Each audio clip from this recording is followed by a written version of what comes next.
This is one of the most significant sports conspiracies involving college athletes in the country. She was in love. She wasn't going nowhere then. No, what got her is in court. You know, when they sentenced me to a year and a day in a federal bureau prison, my mother ran out the courtroom crying, and then my godmother was behind her. And then I look over there, she's sitting there with a straight face. I'm like, oh, wait. I wanted to cry, break down. She's sitting out there with a straight face. I was like, got me a soldier. And then they gave me 30 days to turn myself in. And during that 30 days, that's when I went to like one of the darkest places of my life. I mean, were you considering anything other than turning yourself in? Yes, sir. I had contemplated committing suicide. And I had cried and broke down to her, crying on her lap and everything. And she just held me and prayed for me. And it was amazing because 30 days later, I arrived at Big Spring. I'm like, man, how did I get there? Have you or someone you know had your life turned upside down because of your past? Of course I have. Everyone does background checks now, which makes it hard to bounce back. What do you believe? I believe your background shouldn't hold you back. It should pay you back. This podcast will inspire you, motivate you, and inform you with everything you need to rise above your past and not be afraid to say, go ahead, check my background. My name is Jaden Gum, and this is Background Check. You already know. Let's go. You can check my background. I'm a forgiving felon, so tell them that I won't back down. No. You can bet I won't live in regret. It's time to earn some respect. You are tuning in to Background Check.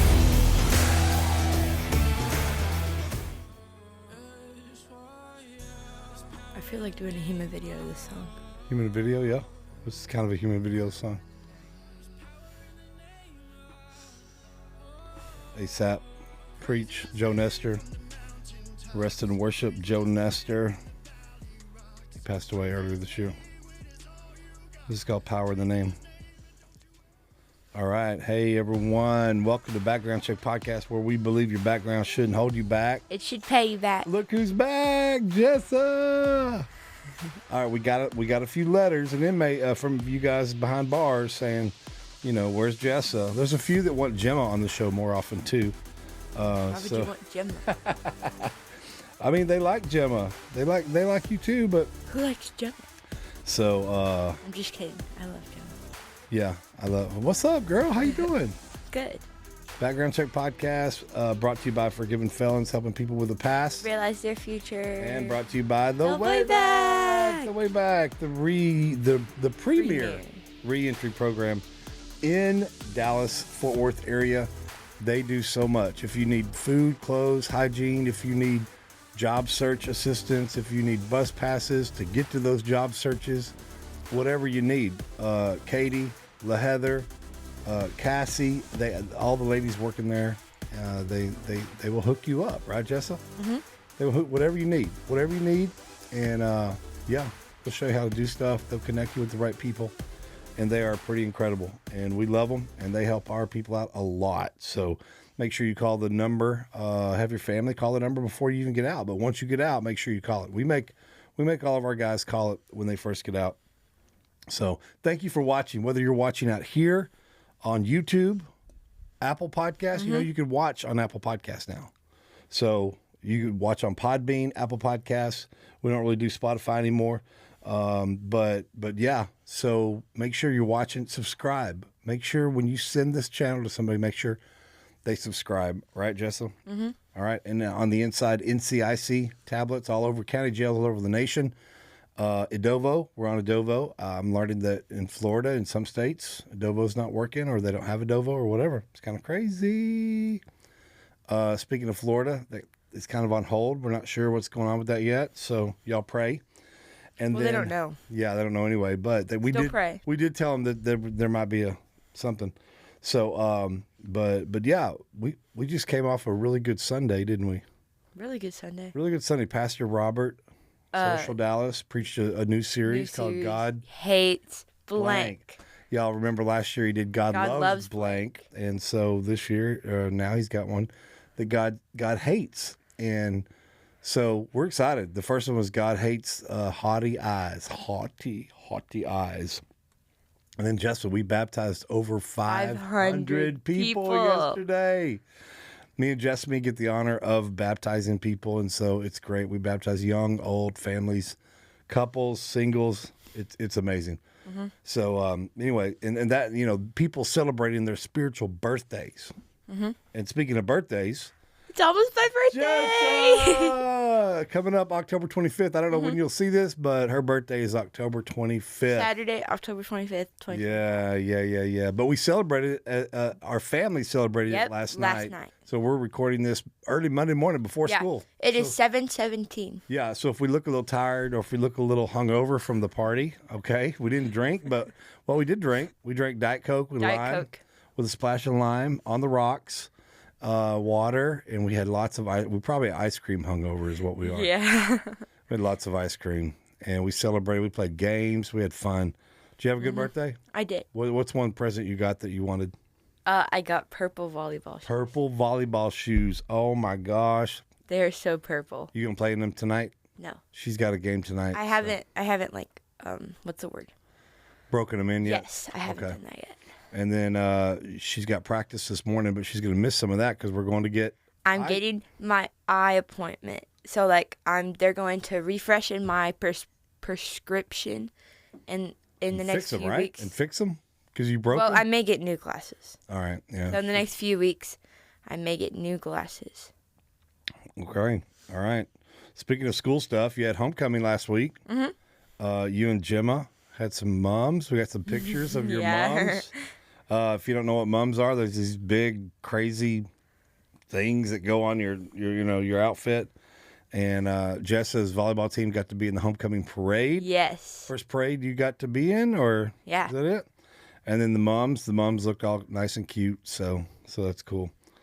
Just a little housekeeping. Speaking of house, we are taking people in, but again, for you guys in prison and jail, we can only at this time only take flat discharge or state jail. If you're in a state jail and you're just doing your day for day, and you get out and you're not on probation or parole, we can do probation. Not SOs on probation because of we are like. It's like we're too close to the school for probation, not for parole, but for probation. But anyway, I do want to say real quick that, listen, if you are flat discharging and you need a place to stay, you need to contact us as soon as possible, right, Jessa?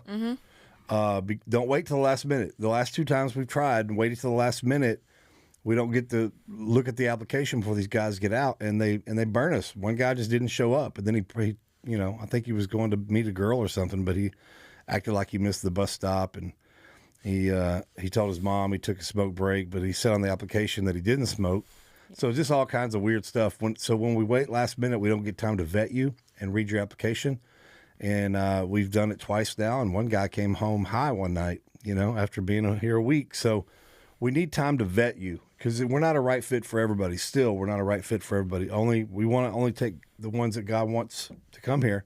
So don't wait till the last minute. State jail, discharge. If you know you're going to need a place, let us know sooner. All right? Get your family, contact us so we can figure out. Because if we're not the right place for you, we don't want to take you. All right? We want you to get the best help possible. All right? And we're not always it. Yeah. And back to birthdays. Yeah. Birthday shout out for Jimmy Davis in Alabama. Jimmy Davis, what's up, Jimmy October Davis? 6th was his birthday. Yeah. He's gonna enjoy hearing that. Alabama, y'all, Alabama. We don't know what's going on with them. They don't have Securus anymore, so they don't get to hear the updated episodes. They have a Dovo, but they don't have all of them yet. So I don't know what's going on. But happy birthday anyway. And so we got some more shout outs. Dustin, North Carolina.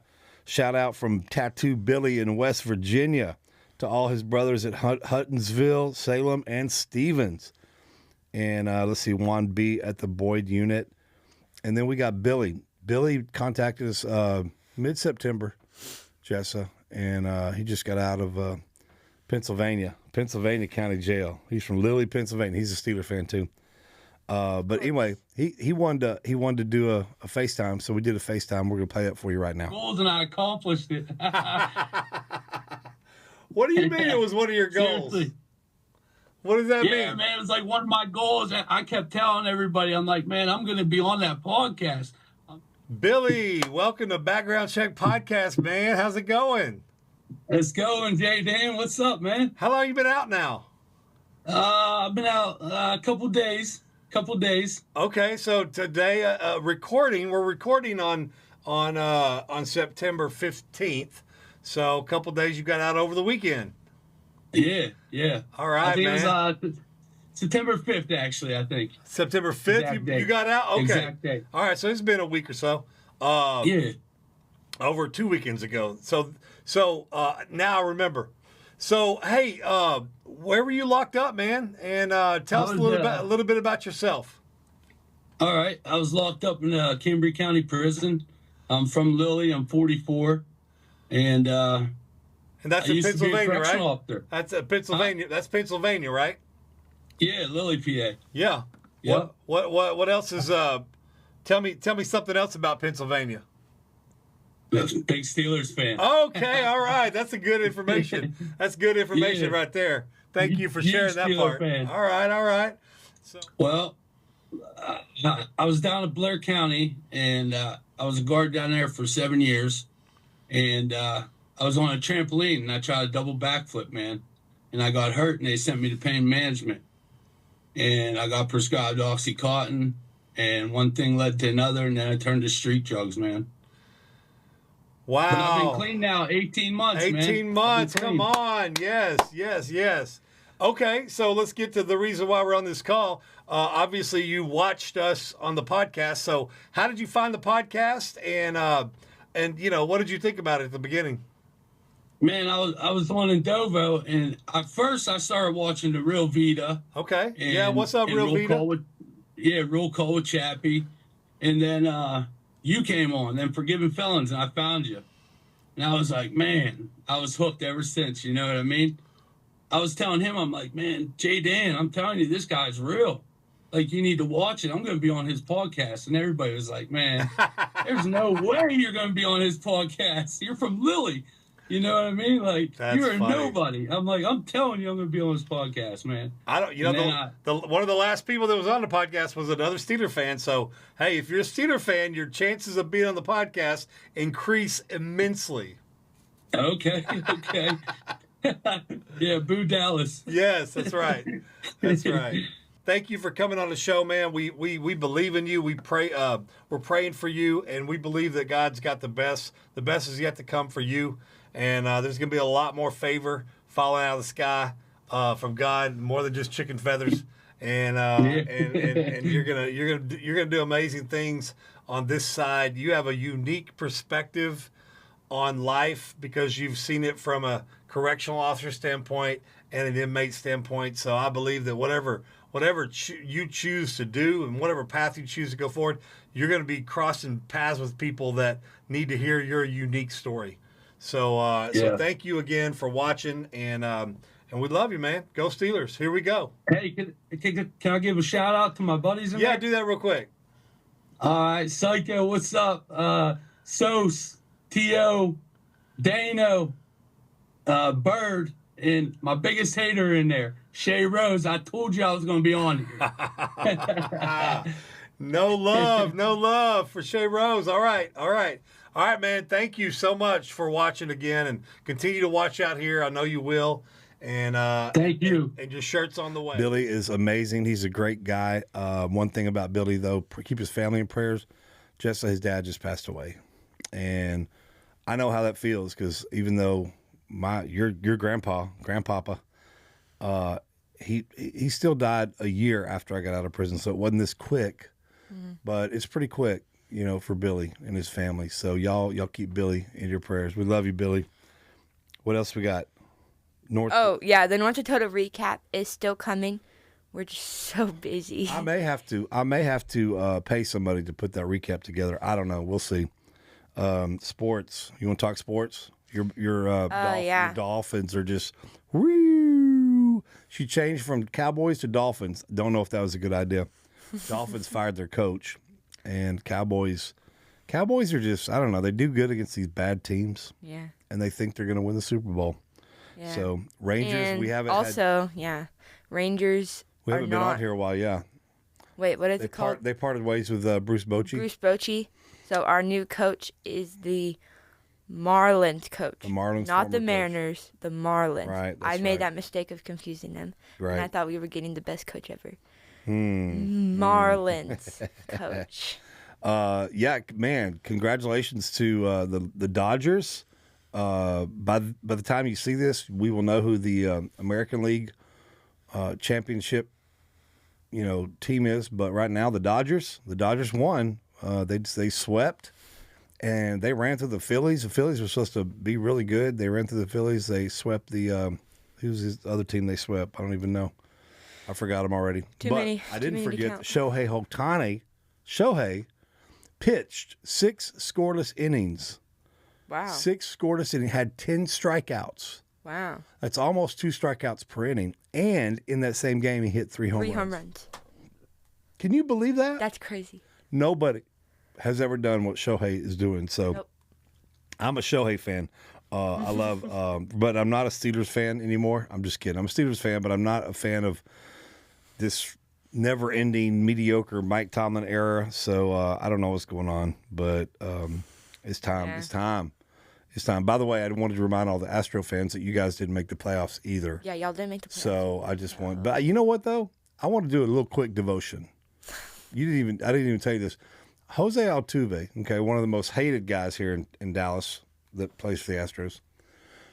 He was the one that, they thought was cheating a few years ago, whatever.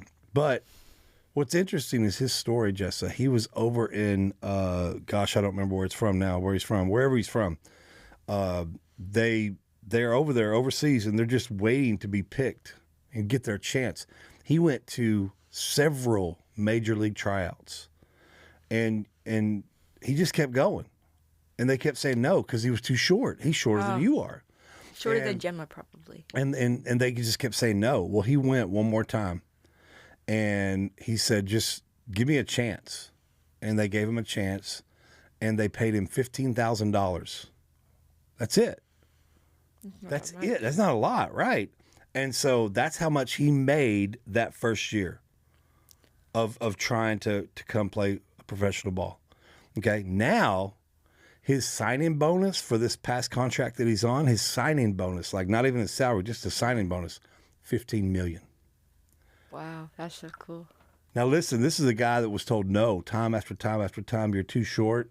You're not good enough, and you can't make it. Okay. Now I know all the Ranger fans are going to get mad at me for doing devotion on an Astros fan, but listen, it don't matter what team you put him on. This man wanted to play baseball, and the Astros gave him a chance. And or somebody gave him a chance. I don't know if it was the Astros. Has he been with the Astros the whole time? I don't know if it was Somebody the gave Astros. somebody gave him a chance. I don't remember the story altogether. I should have had it, but I wasn't really planning on doing it. But then I just want to throw it in there. But it's just don't ever give up. Don't ever give up. Don't ever let somebody else's label of you deter you from reaching your goal. So anyway, that's all I wanted to say about that. Let's see. We got Christmas light season. I'm already installing Christmas lights. I'm going to try. Some of y'all have talked about me doing some lessons from the lights, so I'm going to get some of those done, and we'll get some fresh ones on there this year. I may go ahead. Somebody said, can you go ahead and upload the older episodes of Christmas lights last year? Lessons from the light upload, because we're not on Pando, so you don't see them, and they weren't on this podcast app. So I'm gonna probably go ahead and do that. All right. And then maybe like all the fireworks and like the fireworks, Christmas lights. Yeah, the Christmas that. light walkthrough. Yeah. Yeah. Speaking of Christmas, you got a joke?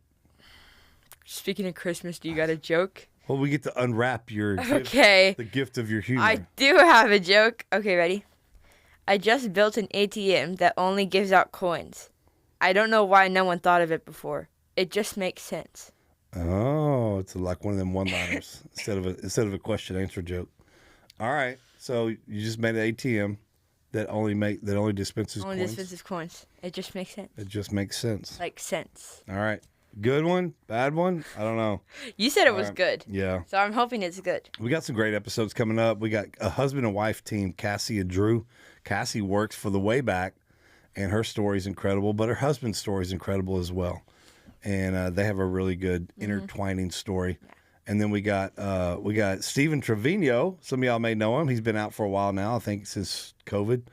but he has a business. He's the owner, the CEO of I Scoop Poop. I Scoop Poop. Yes, it's exactly what it is, what it sounds like. So we got a couple episodes coming up. Seems like y'all enjoyed the Ben and DD episode. So speaking of coming up, we got another Zoom call coming up. Yes, we got another Zoom call. I don't know the date yet. We don't know the date. But it's coming up.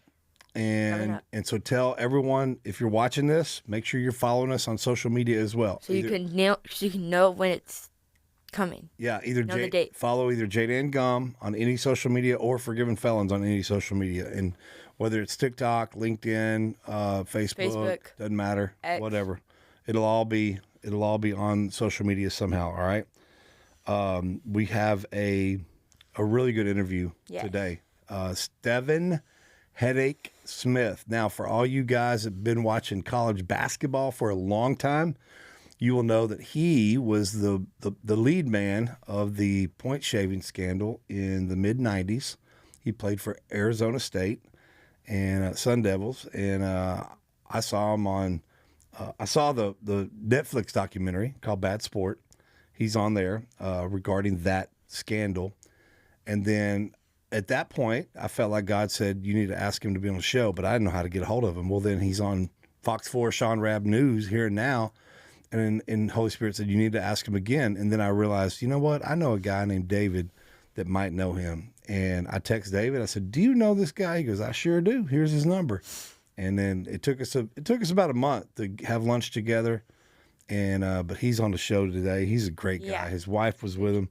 It was incredible. So we're looking forward to that. You're gonna love this episode. All right, make sure you're spreading the word everywhere. All right, spread the word wherever you go. In prison, out of prison, doesn't matter. Share. If you're out here, tell them how to watch it on YouTube. Subscribe, like, share, all that. And then if you're inside prison, NCIC. If you're in state prisons, podcast app is the best way to watch the most current. Some of y'all have asked if Securus is messing up because you're only seeing episodes every 2 or 3 weeks. We have slowed down. We're just so busy. We don't have a dedicated staff for editing and everything. And so like other podcasts do, they have a full staff, paid staff, and they do all that. And that's great for them. We just really can't afford it. So we got to deal with what we're doing. So it's just us. And so we're gonna try to get 2 a month, but and then lessons from the lights may come back, and you know. Anyway, you got anything else to say? No. Have a great week. Yeah. And don't let your background hold you back. Make it pay you back. Hey everybody, welcome to Background Check Podcast. I'm your host, Jaydan Gum, where we believe your background should not hold you back. It should pay you back. How are you letting what you've been through pay you back? You can't let it just sit there. So we're brought to you by Forgiven Felons, helping people with the past realize their future, as well as The Way Back, Dallas's #1 reentry brokerage firm. If you have a family out here with a loved one in prison, call The Way Back today. The number's on the screen at the end of the show.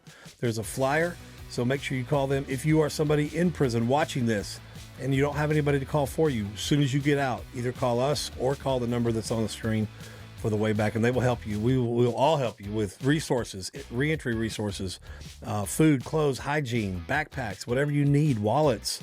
We got you, okay? And so yeah, we're brought to you by The Way Back. But today, I got in studio. I got a couple, but we're going to mainly talk to the man, the husband. But I'm excited. I tell you all the time I'm excited about an episode, but I'm really excited about this episode. So today we have the man, the myth, the legend. I've always wanted to say that. I love saying that about people. Stevin Hedake Smith is in studio with us today with his little wife, Delicia. And I'm telling you what, I watched the documentary and I thought that was the end of it. And then all of a sudden, I did feel like the Lord was saying, you need to reach out to this guy to come on the show. I blew it off. But then I'm sitting there in my living room at night watching Fox 4 News like I always do, local Fox 4 News, not the cable. And I see Shaun Rabb on the Here and Now. I think it was the Here and Now. Yeah. And there he is, Stevin Hedake Smith on there. And so I think the Holy Spirit kind of reminded me again, you got to reach out to him. I'm like, I don't even know how to reach out.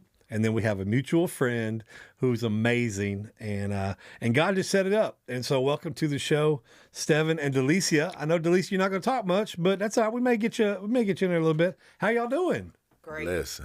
Man, Stevin. Okay. The first time I saw your name, I wanted to say Stephen, but then I heard it, Stevin, and I was like, oh, it just sounds awkward to say Stevin because I don't know any Stevins, and but it's got a unique spelling, so it kind of fits the pronunciation of Stevin better. So yeah, do you have any story behind that? Like, why did your mom like with the spelling and the pronunciation and all that? She just wanted to do something unique, and the spelling, Stevin. She felt that was unique, and then she took the Hedake, instead of Headache, she changed that to Hedake. Man, so she can put it on her license plate. So. Yeah, so it fit. Yeah, yeah, that's good. I like that. Yep. All right, so we'll get into more of your nickname and all that, but man, I want to start off by just saying, we'll get into the background, the background check in just a minute. I love doing background checks on people. You know what I mean? Yes, sir. Because as felons, we get background checks done on us all the time, and we're all scared. So now I get to turn the tables, but it's a positive one. Yes, sir. And so we'll get to that in a minute. But I want to know who y'all are now, who you are now. What do you do now? Who do you work for? What do you do? I know you travel and you share your story. And you got a book. So talk about all that. I speak. I'm a speaker with the NCAA. I travel around the world.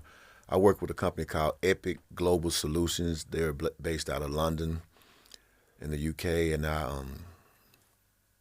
travel around to all NCAA schools speaking on the harm, on gambling harm. I've been to the Major League Baseball spring training, speaking to the minor leagues. I've just been on the different platforms, just speaking on gambling harm, sharing my story and my testimony to help prevent another situation from happening again. So you get to hit these guys right where nobody really came and talked to you at that point in life, huh? There wasn't anybody back then. Just like even 20 years ago when I was in prison, man, or 30, 40 years ago when I was in high school, there was no J-Dan Gum coming into a high school, saying, don't drink your sophomore year and get kicked out, So, all right, the book. Talk about the book. Yes, I was able to write a book about my life story. It's titled Hedake, and I chose that title because my wife came up with an acronym for it, and, Hedake stands for Heal Every Day and Keep Evolving. And Your wife came up with that? Yes, sir. Because That's at pretty first, good, Delicia. Yeah, because at first we had the title A Year and a Day, which was my sentence. And I was just like, nah, that ain't it. Then the second title we came up with was My Bad, the Stevin Hedake Smith story, because every time somebody make a mistake, they always say, my bad, my bad, my bad. Then he was like, nah, that ain't it.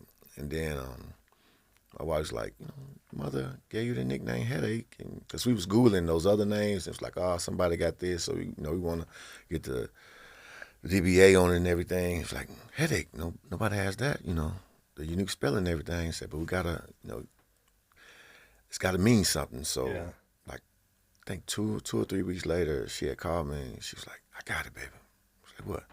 She said, I got it. I was like, what? She said, heal every day and keep evolving. And I was like, that's pretty good. It was amazing. I didn't know what to say, and then kind of got chuckled up and everything, and then I was like, God, that's it. Then I just kept saying, heal every day, keep evolving. Heal every day, keep evolving. And then I realized, and I say this sometimes, I say this when I speak, I was like, no matter who you are, everybody in this room is healing from something. Everybody. Whether it was a death, mother, father, grandparent. So you might have been traumatized from something that happened to you. There's something that's happened to you this far in life that you have to heal from. That's good. I tell everybody, I'm celebrating 22 years this year, sober, clean and sober from Jack Daniels and drugs, and But what I tell everybody is that we're all in recovery from something. Same thing, healing, recovery, same thing. And whether it's recovery from, like you said, trauma or a bad relationship, whatever, your recovery journey may look a little bit different than mine. The healing journey, but man, every day we wake up in recovery from the day before. You know, yes, sometimes that's a hard recovery right there. Sometimes just the day before, you know. So I like the way you did a good job on that name. Thank you. And so it looks good on T-shirts too. Yeah. Are y'all selling those anywhere? Or y'all just kind of keep it? We're getting ready to come out with some hoodies. It's finna get cold, so we're gonna come out with some hoodies. Start putting it out there. You know, we're just trying to. Okay, now you lived in Texas most of your life, so you know it ain't about to get cold. You know it don't get real cold till like February. Yeah, yeah. But yeah, hey, we start selling the hoodies too in October as well. So. Yeah. I wish it would get colder quicker. Mm-hmm. Like all the prisons I'm going to right now started to get colder. You know, in the 70s and stuff. Yeah. You know, high of 70, 50s in the morning.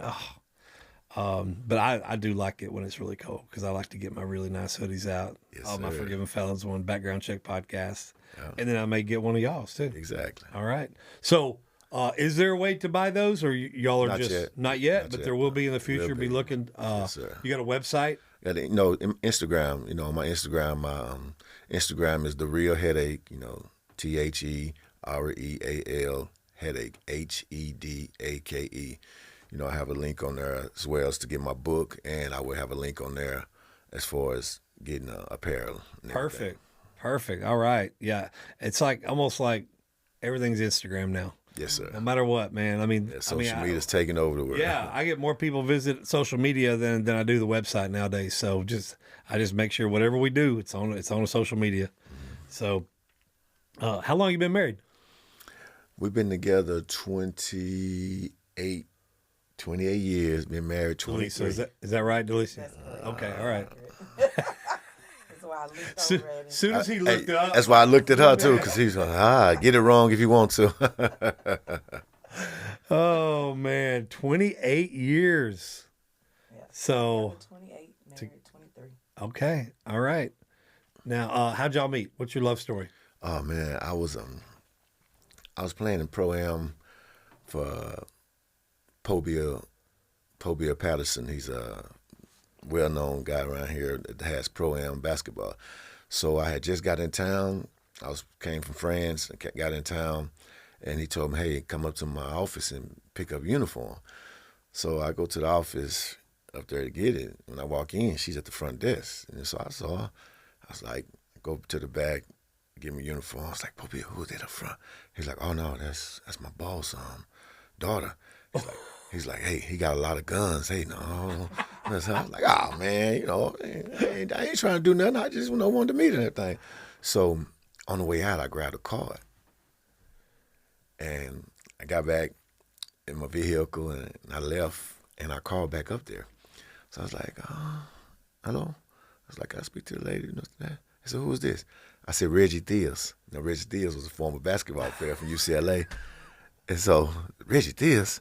Then I said, hey, I'm the guy that just left. She's like, I thought your name was Hedake. So she started laughing and everything. I said, hey, how you doing? You know, this and that. I said, what you doing for lunch? She's like, nothing. I said, hey, won't you meet me at Cheddar's right there on 20 in Hampton? Yeah. Oh, yeah. Well, we used to work there. Yeah. Me and my sister and all of our friends. What year was that? Y'all met? 97. It was 97. That's right when I finished my little stunt with the Mavericks that summer. That's when I met her.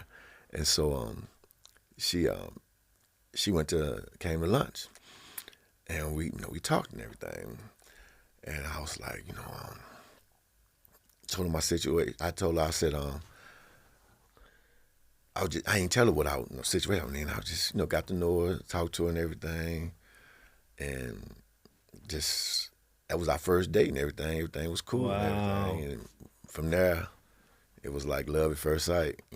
That is awesome. Okay, because she didn't know that I was under investigation. Right. That's what I was gonna say. That's right in the middle of that, right? Yes. So yeah. So you were just waiting. You were the whole, and we know the federal system takes a long time to do their. How long did your investigation end up man. from time they charged you to the time it was done? I come out of college in '94. I didn't go to prison until '99. Woo. End of '99. Man, I spent the new millennium. Yeah. I used to think the state government was slow, the state prison system and but man, federal slow.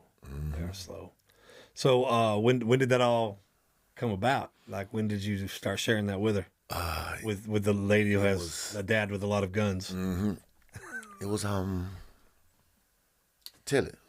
So I had an accident in his vehicle, and I started noticing when the process with the insurance company and everything.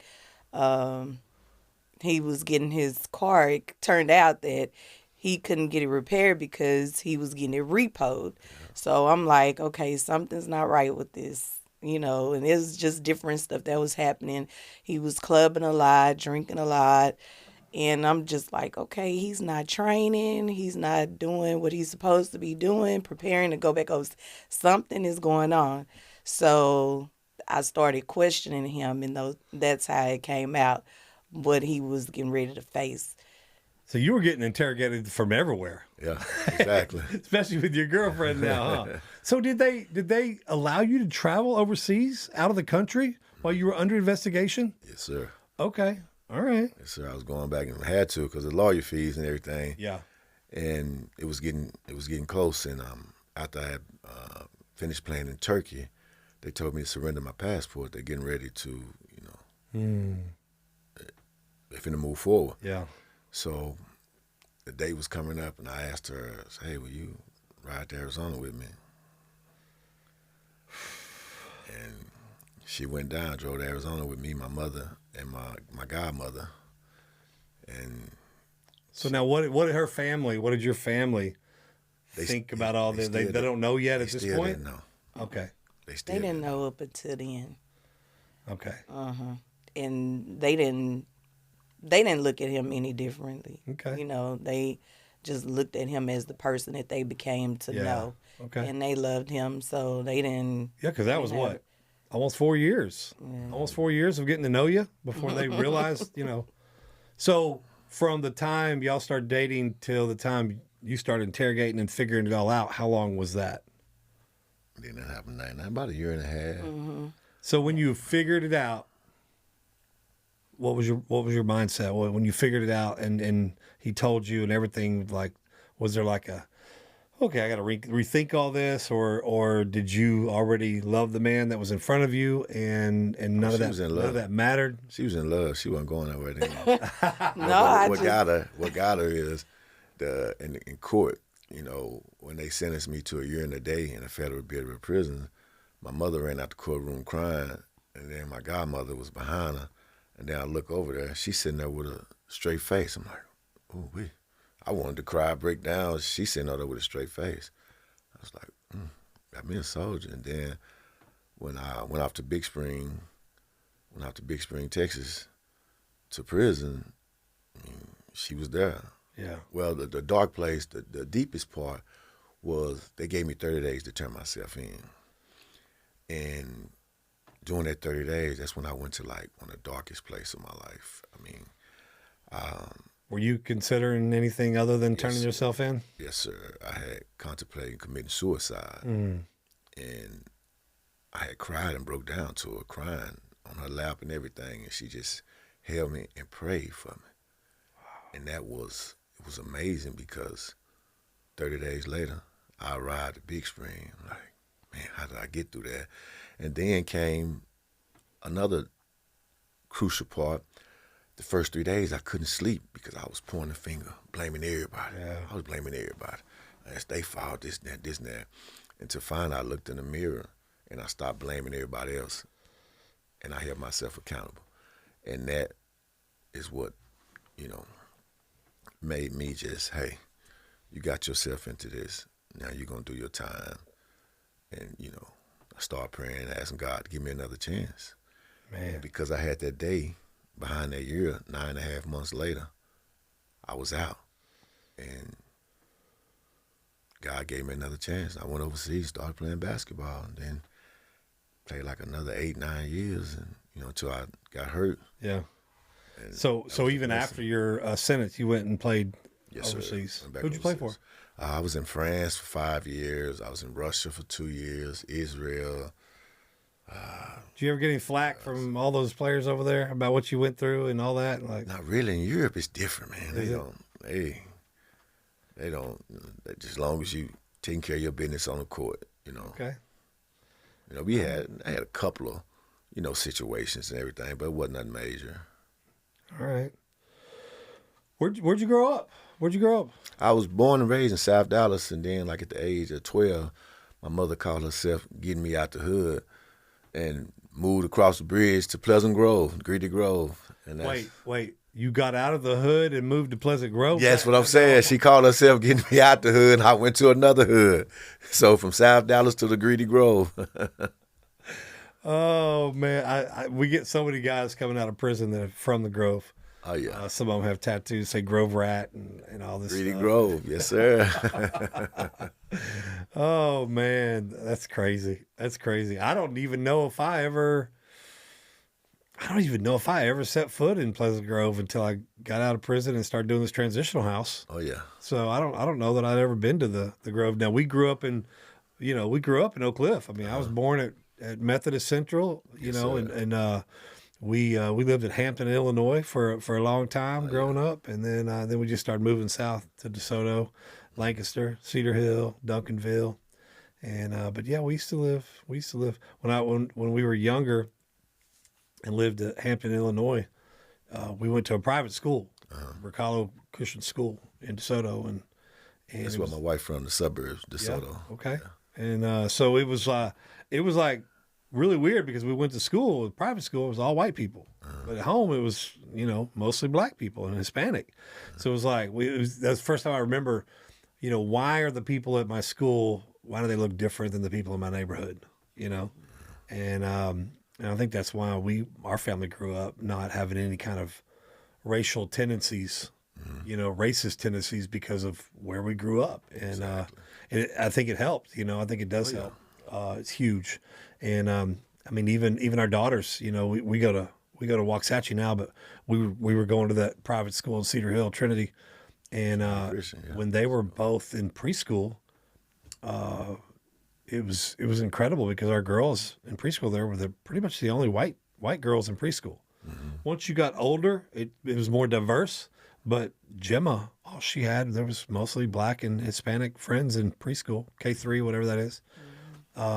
And she loved it. And so, to the point where when we go doll shopping, she would always buy a black doll or a brown doll. She would never buy a white doll because she didn't really have any white friends at school, So I think scenarios like that really help when you're able to be in environments where you don't just look like everybody else, Exactly. And so anyway, all right. So you grew up. Where'd you play high school ball? Spruce High School. Were you any good in high school? Grady Spruce. I was all right. I mean, you ended up going to, Arizona State, so you had to be pretty good. But talk about because we're kind of the same age. Mm-hmm. So talk about some of the people you played with and against back in those days in high school. High school, my sophomore year, I was able to play. I played with Leslie Booker, Big Minute, James Durham, Marlon Bass, Carl Richardson Jr. We had a nice squad. My cousin Wade Taylor III. You had Reggie Thompson, Tondrell.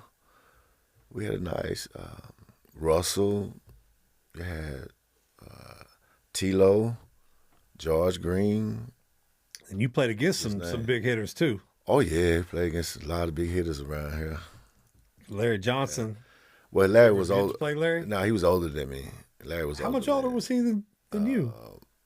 I guess he was 2 or 3 years older than me. Yeah, he was older than me. Because you were born in what, 72? Yes, sir. And I was born in 71. So yeah, he was about 90. Yeah. Mm-hmm. I played some of his basketball guys that weren't as good as he was when it came to Sterling College and played with me. It was pretty cool to. Yeah, and we talked about that. I knew that Blue and all them. Yeah, I got to hang out with Larry back here a little bit during the summer because all the other guys that went to Van and Blue and the other guys. There was one other guy. But that's cool, man. All right, well let's get a little bit more into your story. I mean, what was life like growing up for you at home? Brothers, sisters, Only child. Only child. Only child. That explains a lot, right? Yeah. Then I played with the great Ike Mo. Okay. Played with Ike Mo. That's the South Dallas legend there. Played with Ike Mo and Big Rod and Lamont, Santana, Louis. I had some nice teammates in high school. Yeah, that's awesome. Big That is Mike. awesome. Yeah. Now, were you a troublemaker in high school with drugs, alcohol? I mean, No, I wasn't like nothing like that. But I was, as they say, I was active. You know, I had some ways, but I wasn't just no troublemaker. You know, I got a story that I'll never forget that happened my senior year in high school. It was, well, actually, no. The first one happened my senior year in the playoffs. And then the other one happened right before prom. And both of them was shooting dice, which was crazy. It was gambling. We had just, I had fouled out. It was in Waco. I had fouled out the game. And I thought my season was over with. I was crying. I was like, man, I thought it was over. Then I had a youngster, my teammate, Big Rod Taylor, hit some big shots and came up big for us, and we ended up winning. So it's the furthest my high school have ever gotten. We the game before state. We playing Kimball High School, who ended up being a state champ. We playing them the next day, but we up to 2 a.m. We got a game at like noon. We up to 2 a.m. shooting dice, $2 and $3 a roll, and the next day we get hammered by Kimball High School, and they end up winning state that year. But that was crazy. Yeah, we did that. And then the other one was prior to prom, after school. It was me, Carl Jr., Perry Wilborn, Yafayette. We was all Marlon Bass, Rod, Lamont. We all shooting dice right outside the gym, and the principal walks up. He writing our name down. Then we see him, and we all scatter, take our run. He said, "I got all y'all names." So the next day, he calls us all in office. They getting ready to. He wanted to put us in-house. They was gonna not let us go to the prom. It was just a big thing. I say all that to say, man, I had some gambling stuff going on, not knowing what it was going to lead to. Right. Gotcha. Okay, yeah. That all that ties together. Tell us about your upbringing. One only child. So talk about your mom a little bit. You say some really neat things about your mom, and I love the story about the white shoes. The sacrifice she made. For the Jordan. Jordan, for the Jays, my mom would not do that. My mom did not do that. In fact, she wouldn't even buy the little, $25 pairs of Converse that the coach wanted us to buy. So the coach had to buy my little $25 pair of Converse. But talk about your mom and how important she is in your life. I am. My mother, Eunice Mae Smith, that was my everything, I was the only child. She, once she had me, this big old head, actually had to have a C-section, and she couldn't do it no more. She immediately got them tubes tied. She said, no more. She spoiled me. I was her everything, and oh man, I get choked up every time I talk about her because, of course, August the 1st, 2023, she passed. But my mom, she was amazing. Yeah. She was amazing, JD. She was on a mission to prove that a single parent could raise a man. Yeah. And she did it. She was so hard on me. I mean, I was telling my wife right before she passed, when she told me she loved me, I said, hey, something ain't right. My wife's like, what? I said, my mama said she loved me. She ain't never did that. Wow. Because she was always hard. She was my biggest critic. Yeah. She was my biggest critic. So all I can say is my mom was the best thing. Probably your biggest critic, but also probably your biggest cheerleader. Oh, yes, indeed. My number one fan. Yeah. By far. Man. All right, well, let's get into this. Let's get into the college years. Let's talk about, what it was like when you first got to college and what was campus life like for you? How did you get to where you ended up at ASU anyway? Like the coaching, they come talk to you. Did they bribe you? Did they, all that stuff? Because they paid players now anyway. So you can talk about whether or not they did stuff. Originally, people don't even know. Originally, I committed to UNLV. Okay. I went down there. I was going down there with Larry and them. Okay. I had a visit UNLV, and I went to a Red Fox show with Larry Johnson, Stacey Augman, and George Ackles. And that was like a dream come true. I'm sitting in the Red Fox show in Vegas. The lights, it was just looking at Larry driving a convertible Corvette, Stacey Augman, the convertible GT, George Ackles in a Cherokee. I'm like, Greg Anthony in the Benz, Anderson Hunt in a BMW. I'm like, man, this dream come true. I'm going to NLV, but unfortunately, like after I committed to them, like 2.5, 3 months later, they went on probation. They was going on probation. So my freshman year, they wouldn't have no televised games, but they ended up winning the national championship that year. So I decommitted and chose Arizona State. And the reason I chose Arizona State because the coach told me in the Pac-10, he was like, hey, every home game every game in the Pac-10, you'll be in front of NBA scouts.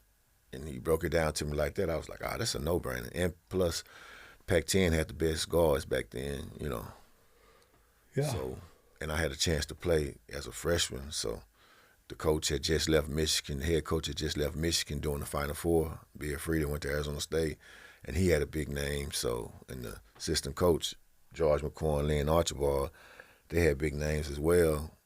And we had like the number 3 recruiting class in the nation. So I was like, hey, I'm going to Arizona State.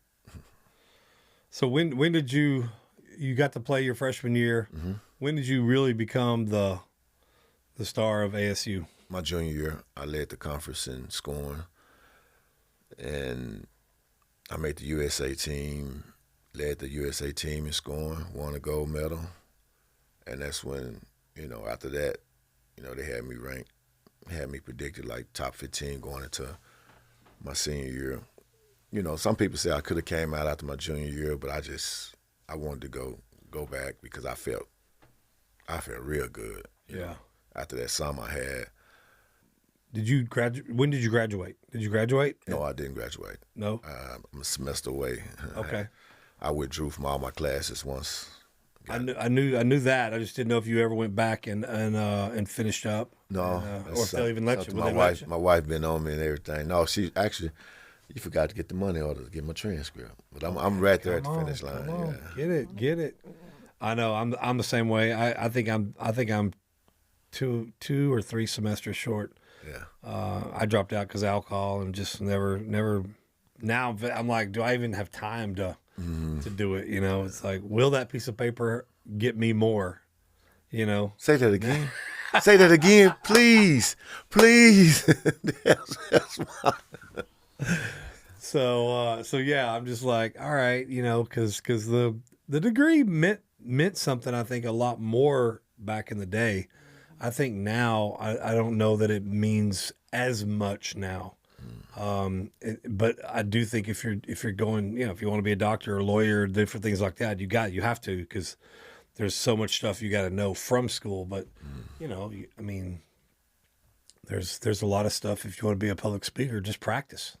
You don't have to, you can practice and read books from people that are already good.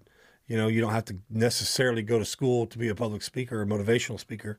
Just practice, and so I I don't know if I ever want to go back, but we have these wives that want to, want to keep us, but anyway.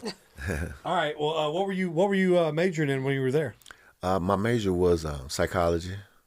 I was the extra double major. I was psychology and social work because I always wanted to own my own facility. Wow, that's so cool. I love working with kids, and so my goal was to own a facility. I wanted to own my own gym. Man, that was always a goal, to work with kids. Yeah. That's why I'm so passionate now about making a difference, speaking to these student athletes, trying to keep them from making the same mistake that I made. Do you ever go back into high schools and speak to? No, I haven't, but that's something that I'm looking into because I want to catch them early. Catch them in college. That's good, but high school, that's where it really starts at. Yeah. As I look back over my life, so that's a plan to start. Trying to get into some of these high schools. It's so tough these days, because they have so many different stipulations and rules. Yeah, and stuff. I know, but I'm connected with a school program called Inspire School Program, and they are in 30 or 40 schools now in the Metroplex, middle school and high school, and they're in a lot of the South Dallas schools and Cedar Hill and DeSoto, Duncanville, all these schools around here. I get invited. My friend runs the Inspire School program, so I get invited a lot. I can't go and be a volunteer on a weekly basis with the program, but they say even as a felon, I can come in and be a guest speaker. So I'll come in throughout the year and be a guest speaker, at Carter, Skyline, places like that. Whenever they have the end of the year banquet, she always invites me to come be a table host, and I'm always one of the ones that sits at either the knucklehead schools, the detention schools, or some of the schools that have some of the hard, the guys that have a little more. Of course, now every school now has a group of hard-hearted, knuckleheaded kids. Oh yeah. But yeah, man, if you ever, she's always looking for really amazing people to come in and be the guest speakers at times. And then they also have the banquet at the end of the year. They call it MVP for the guys and Radiant for the girls. And they always have, stage speakers there. The throughout the year coming and speak would just be more of a classroom environment, 40, 50, 60 kids. And so yeah, I enjoy that because it's, you tell them you've been to prison and they're all of a sudden they're listening. Yeah, they're listening. You're locked in. They're listening. I'm like, who wants to know if I can tell whether you're going to end up in prison or not? Raise your hand.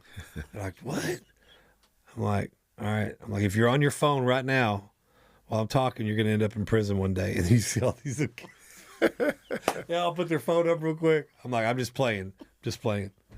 But I like to have fun with them. But okay, so let's get into this, man. I've watched the documentary.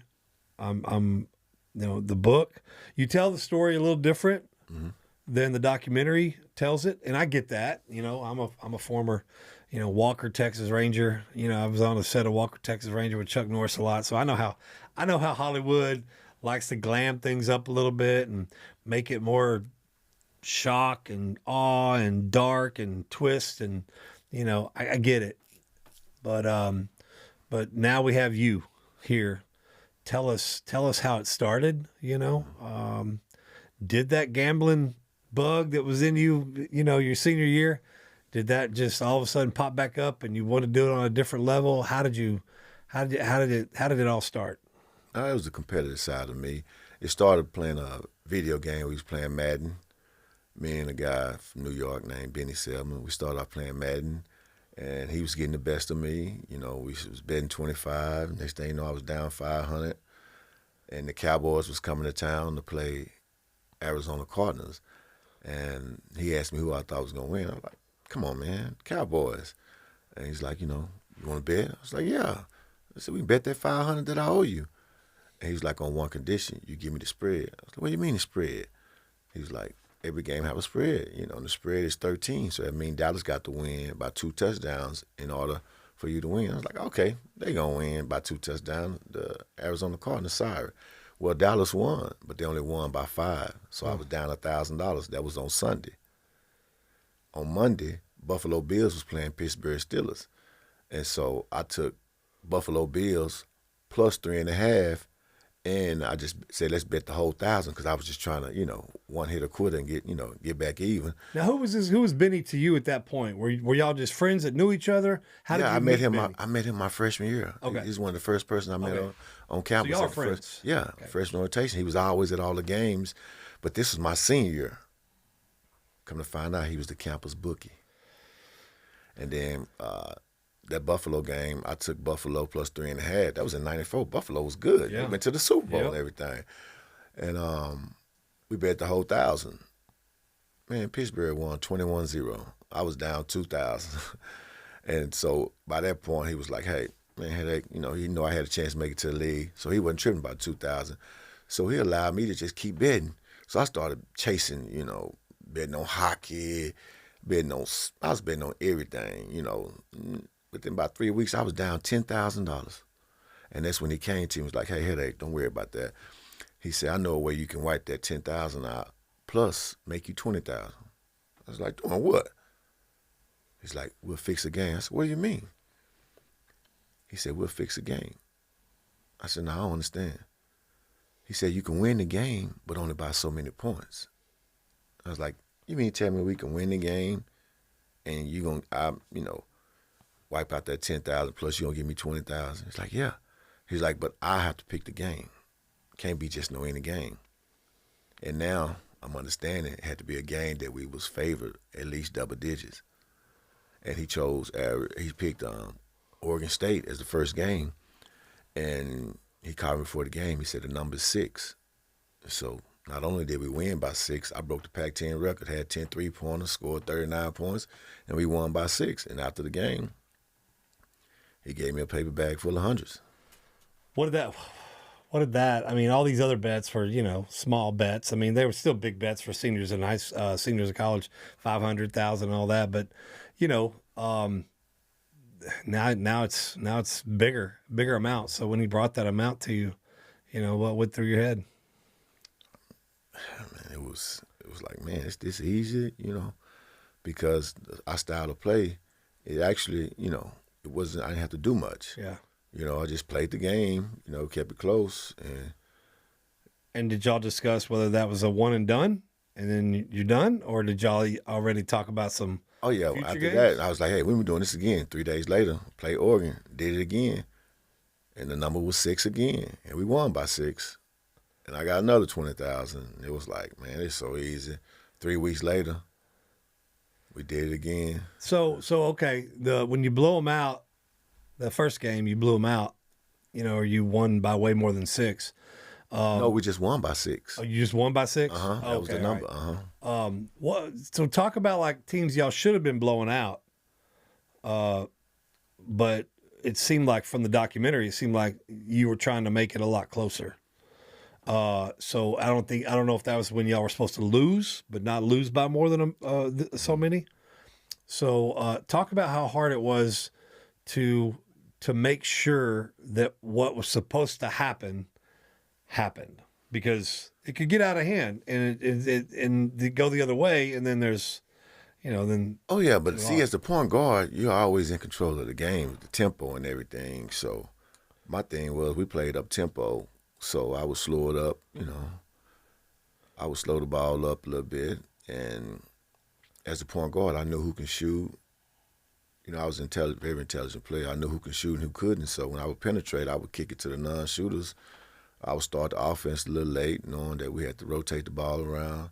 Just had some. Now you were a real good player.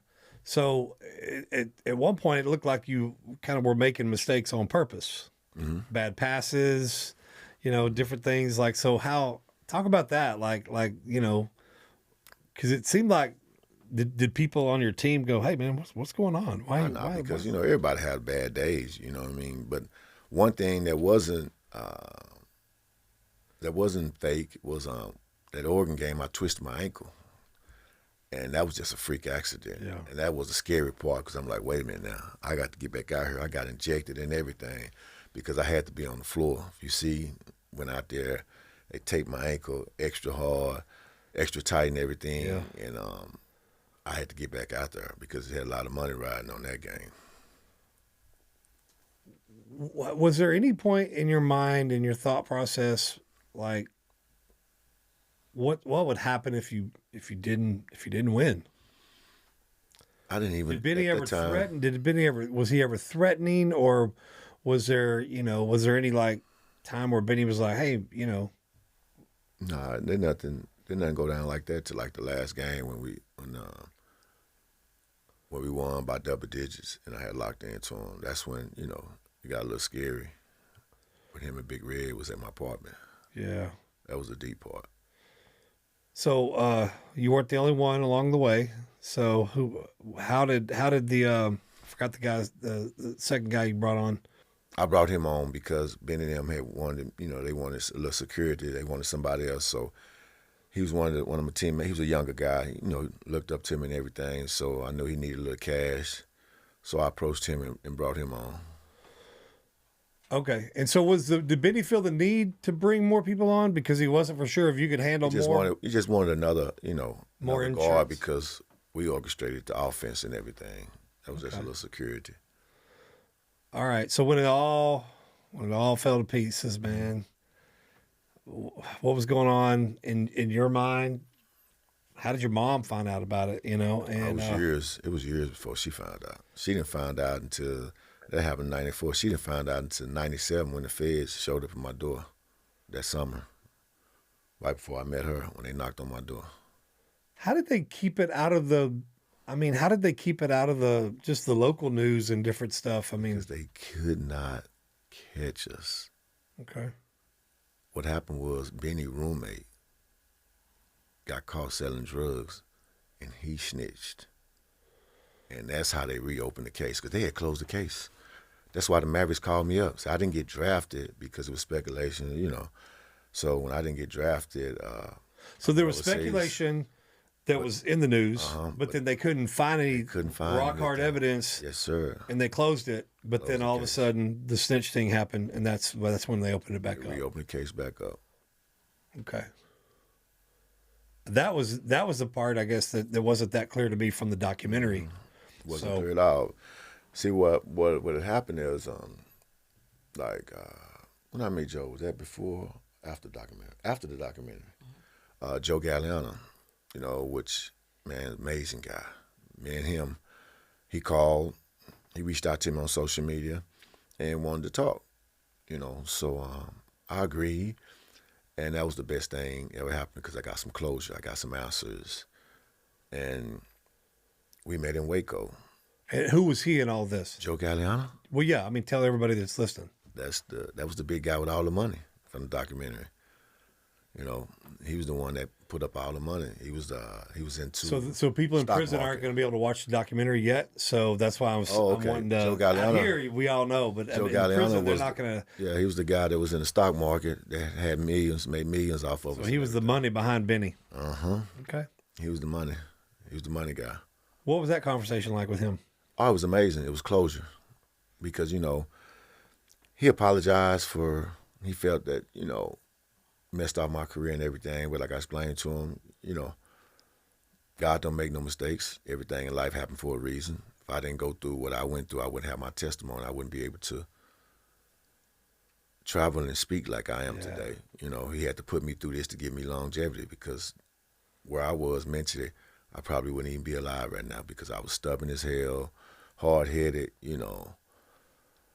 I was different. Yeah. My mentality, I thought I was untouchable because I was a good basketball player, up until I went from Stevin Hedake Smith to 010444748. That humbled the hell out of me. Ooh, those numbers will. Oh, yeah. Those numbers will. 1175627, that's mine. Yes, sir. Yes, sir. I still use that number for different things now. Your background, told me about that, your background shouldn't hold you back, should pay you back. So I even let nothing in my past is going to sit there and do nothing. So when I got out and I started getting all these websites that needed passwords that you could remember and all this stuff, I'm like, all right, I was in 5 different prisons. I have a prison number. So all my passwords have some sort of combination of the prison I was in and the number. And so it's easy for me to remember. And so now it's like, my wife's like, hey, what's the password now? Lockhart. Same prison number, but different unit or different, and so many different combinations of people are always trying to figure out because they know my prison number and all that. But We'll make a shirt. Put that on there. There you go. It just gave me something there, JD.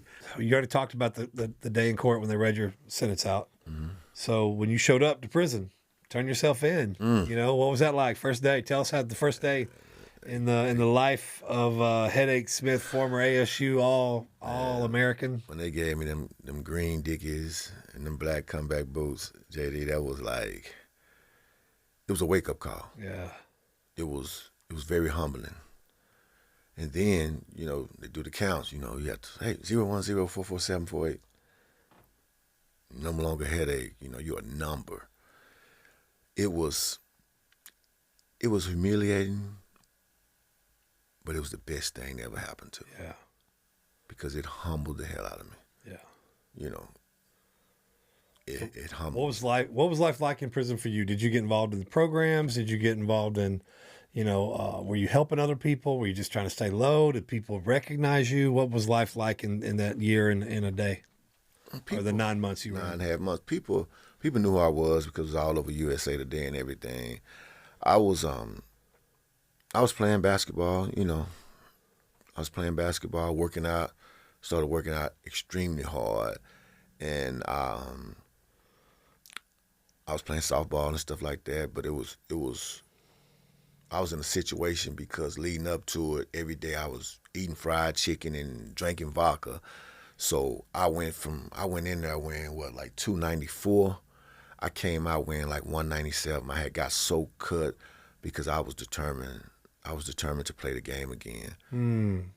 So, I had gotten the best shape of my life. And when I got out, my man, the legend, Michael Ray Richardson, had me a contract back in France. So at that point, when you knew that you probably weren't going to play here, did you start having either somebody on the outside or yourself start researching, contracts overseas, or did you already know about you could go over there and you just wait to My man, Michael Ray Richardson, the guy I had met, he was banned from the NBA, but he was over in Antibes in France. Okay. And he had reached out to Skeeter Henry, which was a local basketball player, and they got in touch with my mom and told me, hey, don't worry about it. You be in shape. Sugar Ray gonna have a job for you overseas. All right. So it inspired me. So I started working out. When I got out, he was a man of his word. He had me a job. And what was the hardest part of that 9.5 months? The hardest part was her driving down there to visit me. She'd come visit me, and it was like, I was grounded. It was actually, JD, the hardest part was accepting the fact that the game that I love is what I got in trouble, doing. It's playing the game that I love. So I had to accept the fact of the game I, put over everything, got me in trouble. So I was determined to use that same game to get me out of trouble. Yeah, that's good. So it was like I wanted to play again. I was so hungry because that's all I knew was basketball. And so I was anxious to get that second chance. Yeah. So what about you, Delicia, whenever he went overseas, started playing? Did you ever go hang out over there for a little bit with him, or? Oh, yeah. I went a few times. Yeah. Yeah. And kids, y'all have kids? Oh yeah. We got How many kids y'all got? 3 daughters. Three daughters. Oh, dad girl. Me too. I got the one older son, but two daughters with Jessamy. You're obviously a man of faith. So Yes, when throughout your story did the faith actually become planted and rooted and grounded, and you start living that out in a different way? Honestly, about 5 years ago. Honestly, because, I've always prayed, believed in God and this and that, but it was like about 5 years ago, it's when, it was a situation, I was training, mentoring kids and this and that, and my wife had said something to me, and it just, oh man, it took me to another level, because she was like, how you gonna train and mentor kids and you ain't living right? Mm. And then it dawned on me like, hey, if you gonna walk the walk, you gotta be, on something. You got to be about that life. Yeah. You're gonna try to, be on these kids about doing this, and that. And it changed me. It changed me. And I started reading Proverbs every day for wisdom. And it's like doors just started opening. you know, one after another. When I started living right, That's good. my conversation changed, and it didn't bother me to when I'm speaking to, you know, kids to get on certain levels. You know, of course, talking about God and everything. You know, I went from at church. I go to New Light Church in Mesquite. At church, JD, I used to sit on the back row.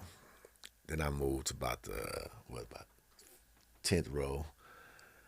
Then to about the 6th row. Now I'm on the 2nd row.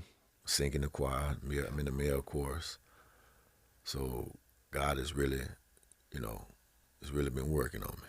Now, Delicia, where were you in your faith journey? Had you grown up in the faith? Did you, you know, happen to get stronger at some point after you met Hedake? Did he cause you to pray more? No, no, I was already working on my faith before, like when we met. Okay. So I was already in the process of developing a better relationship with God, and you know, just trying to just be a better person overall. Because I grew up in the church. My mother is minister of music, so. Okay. Yeah, so I was always in church. So you had a good foundation. I did. Okay. But then I had to learn that you got to have your own relationship, because her relationship with him is not going to get me Right. to where I need to be. So That's that. You said something right there. You said something right there. That's good, because so many parents want to try to force their relationship with God onto us, and it's got to look just like theirs. It's got to be just like theirs. But at some point, we got to have our own. We gotta have our own. Like, this is what God means to me. This is what, you know, I mean to God. And there's an individual relationship built up there. So that's good. Okay. Well, I like the fact that you challenged him that one time. That's what you wives are for, is to challenge us. Iron sharp. The greatest iron sharpening iron moments come from within marriage, I believe. Yes, sir. You know, and so I'm glad you said that to him, and that it sparked. You know, were y'all already going to that church at that time, or were y'all not going anywhere at that time when she challenged you? Oh no, we was going there. Y'all were already going there. I was already going there, and then my pastor, you know, Shaun Rabb, got a good relationship. And, Wait, you said Shaun Rabb, Fox 4? Fox News. 4 News. Yes, sir. He's a great teacher. And I just, you know, I always had a great relationship with him. I was like, you know, Pastor, I'm trying to, you know, get deep in his word and this and that. And I had told him this. I had said, you know, we're trying to read the Bible, Pastor, but some of them words, man, this and that. And that next day he had already gave me a Bible right before I went to prison and signed it right before I went to prison. He had signed the Bible and I still had it. So I had said that to him, and next thing you know, he come bringing me a new NIV Bible with my name engraved on it and everything. And I was like, man, and it's deep details and everything, you know. So he got you a study Bible. Oh yeah, NIV study yes, Bible. Sir. Those are good. Study yes, Bibles sir. are good. Yes, sir. And man, then that's awesome, man. Now, So y'all been there a long time, man. Oh yeah. My goodness. And then now I teach youth Sunday school on first and third Sunday. So that's been challenging too, trying to teach the youth. So the youth of today can be very challenging, because our youth back when we were young, we didn't have cell phones, we didn't have tablets, we didn't have none of half the programming on TV. I mean, we had 4, 5, 8, 11, and we had 13, I think, and you know, maybe 21. I don't know, channel 21. I don't remember, but wasn't that many. That's where the wrestling came on, Von Erichs. That's right, Sportatorium. Come on. I'm glad. I can't really talk to too many people that outside of the Dallas area that don't know what the Sportatorium is. Ooh, right Sportatorium. We went wrestling all the time, man. Love watching that. Man, those are the good old days, man. King Kong Bundy. Yes, sir. Kabuki. Kamala. Kamala, the Ugandan giant. Iceman. King Parsons. Von Erichs. All the Von Erichs, man. What was the... Bruiser Brody. Remember Bruiser Brody? Yes, sir. He had just one wound that would always open up no matter what was going on in the fight. He would always have blood coming from his forehead. What's them brothers the Von Erichs always had war against? Was the Freebirds? Freebirds. Yeah, the Freebirds. Come on, Delisa, you want to join in? I No, know. You don't She remember? from, You don't she remember from all the that? South. That she don't know about that. I love the Von Erichs though. That's, Yeah, those- everybody yeah. love the Von Erichs. Iron Claw. Yep, man, those were the good old days. And then when we weren't there in person, we were watching it Saturday night, 10 o'clock. Yes, World indeed. Class Championship with Bill Mercer. Yep. Bill Mercer, the announcer. Oh yeah. Man. You got deep there. Bill Mercer. Oh man, that brings back memories, man. It brings back memories. All right, what's the best piece of advice, life advice, that you've ever received, and who was it from? Not including wives. They give us a lot of good advice, but My big brother, James Brown from Pleasant Grove, he told me, all it takes is all you got. If you won't give all you got, you don't have what it takes. that's pretty good. Say that again. All it takes is all you got. If you won't give all you got, you don't have what it takes. And then my late cousin, Mookie Smith, he told me the key to being successful in life, as well as any sport that you're playing, is being able to accept criticism, knowing that your biggest critics in life are going to be the ones who love and care for you the most.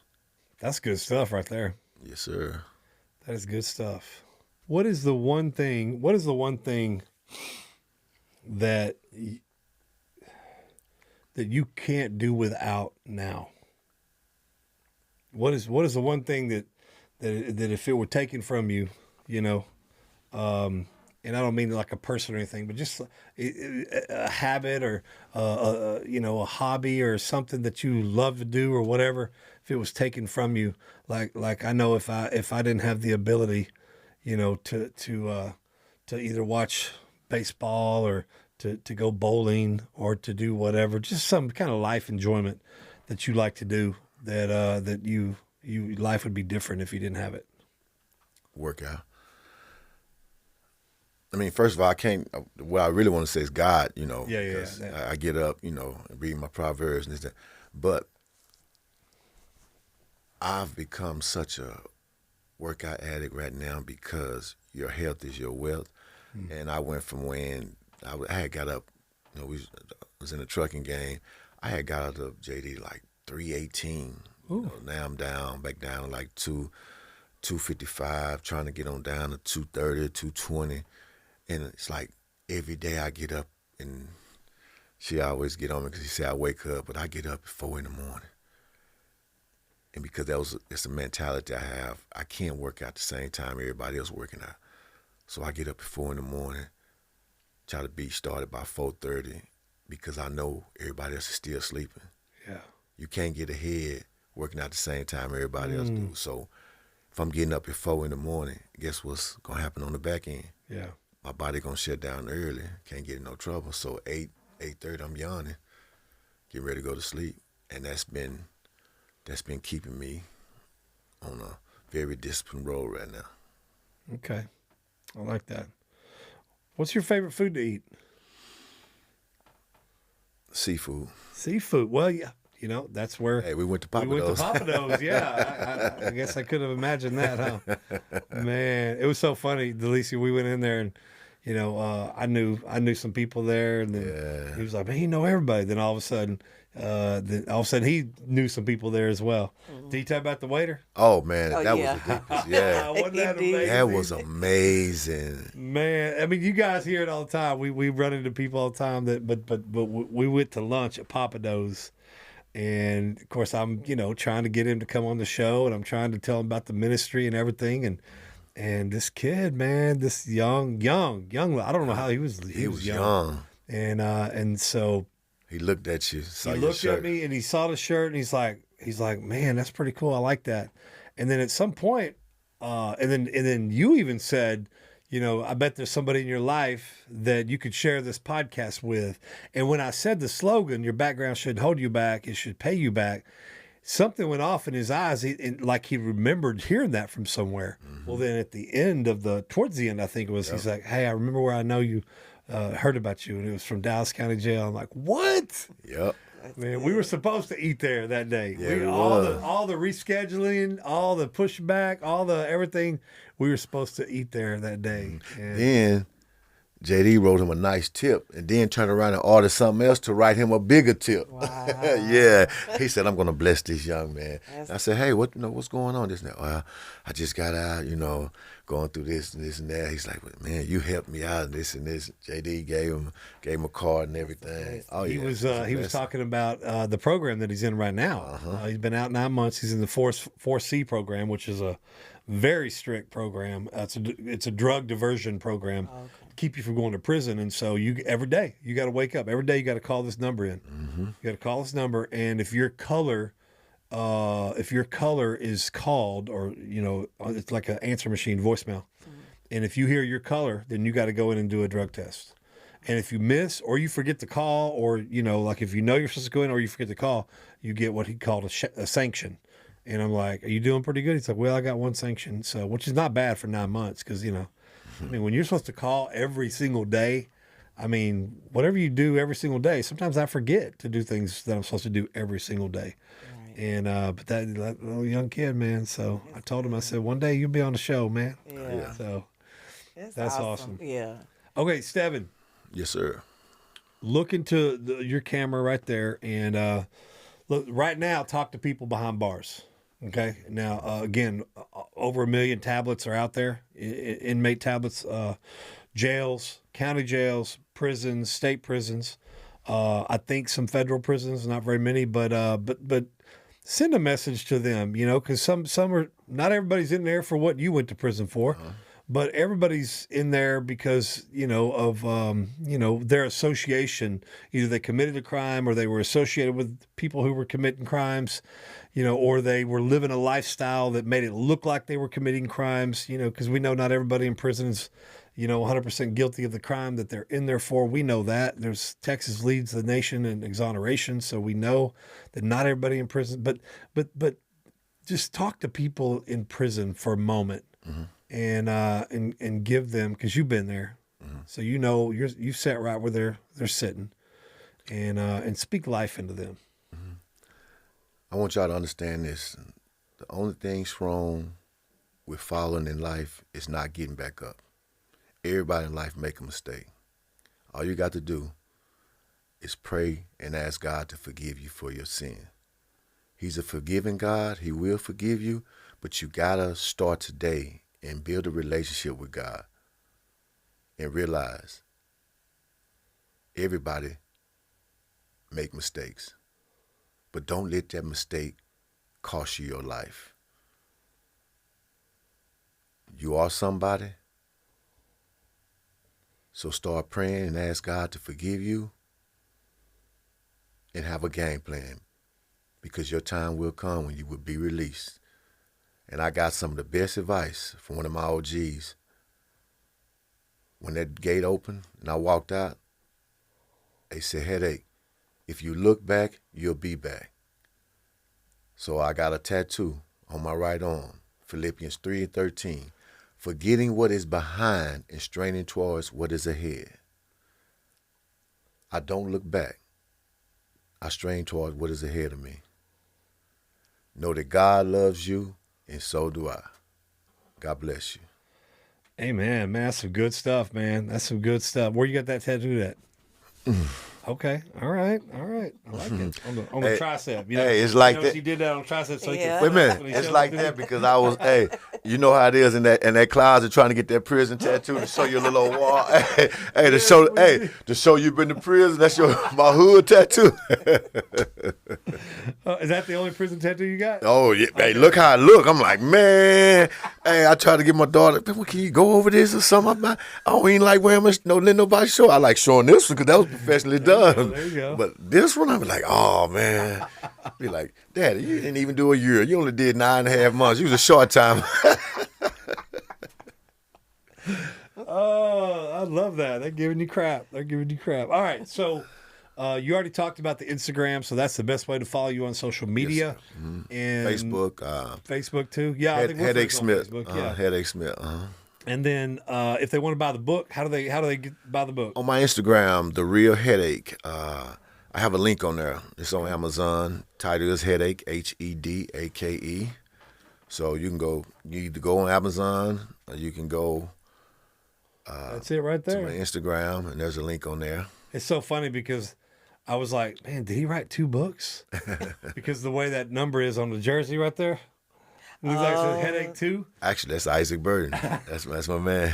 And so I was like, did I miss the first book or what? I'm like, oh no, that's just a jersey number. Yeah. Boy, you were cut back then, man. Oh yeah, back in the day, I'm trying to get close to that. Okay, what was your weight then? Oh man, I was 210 back then. Ooh, I got down to 218 in prison, and it was just too skinny for me. Yeah, they called me Mr. PPD. I was doing nothing but pull-ups, push-ups, and dips. Calisthenics. That's good. Push-ups, yeah, in prison. Yes, sir. Yeah, That's all I did. That's everybody, man. But I got down to 218 again. Since I've been out of prison, I got down to 218 or 222, I think. And man, I just got too big of a head. I can't. My body. My body's so skinny. And when I got that skinny, my head looked twice as big as it normally is. So I got permission from my wife to just carry a little extra, so my head don't look as big. So, all right. So we can buy the book on Amazon. The link is in the Instagram. Anything else? What if an organization's listening and they want to invite you to speak? How do they book? Do you only go through that company you're working with, or do you? No, I'm on LinkedIn and everything. What is my LinkedIn?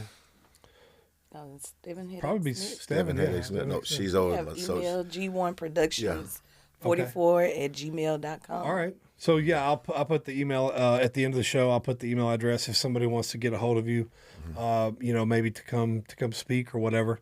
So, all right. Is there anything else we need to know about what you got? Anything surprises coming on the horizon, or not surprises, but anything coming up? Oh, no, just working on my legacy. I thank God every day I get up. JD, that's what motivates me. People ask me, hey, man, what motivates you? I said, I'm just working on my legacy. I've lived a hell of a life.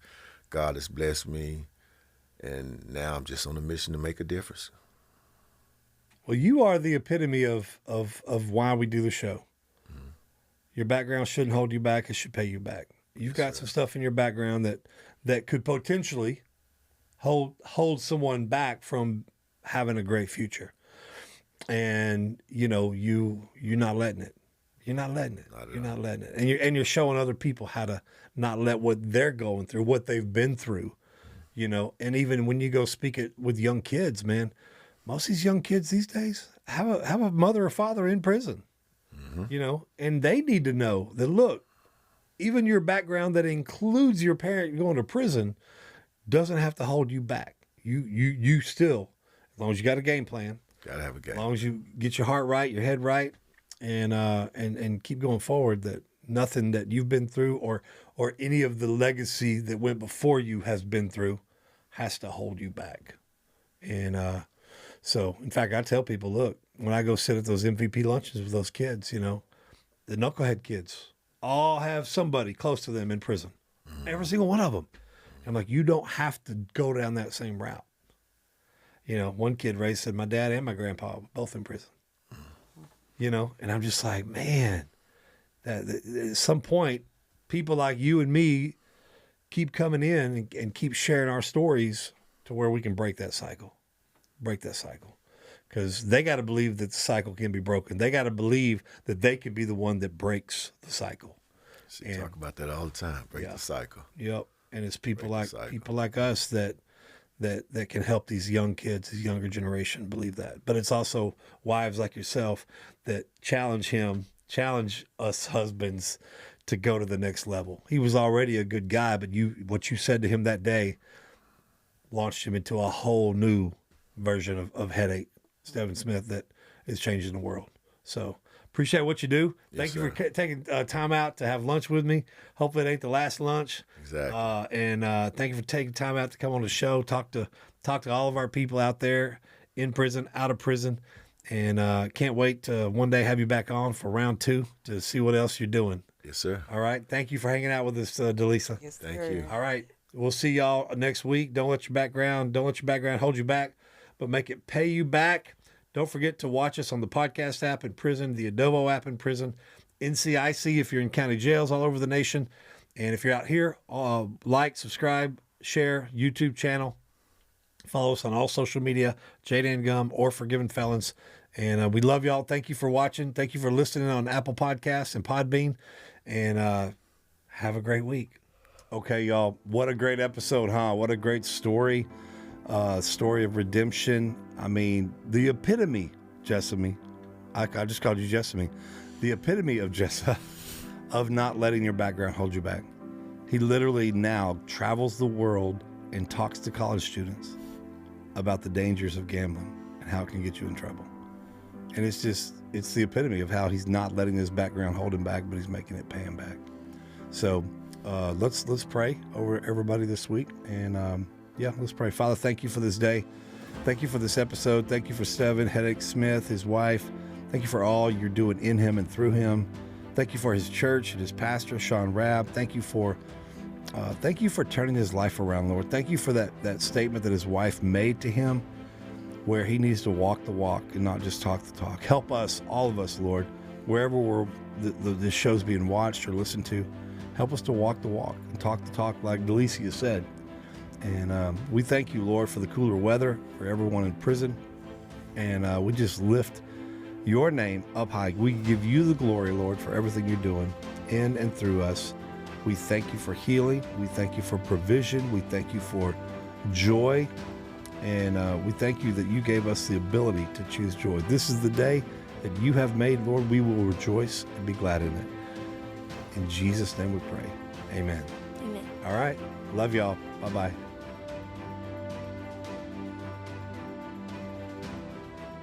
Thank you for tuning in to this episode of the Background Check Podcast, brought to you by Forgiven Felons, helping people with a past realize their future.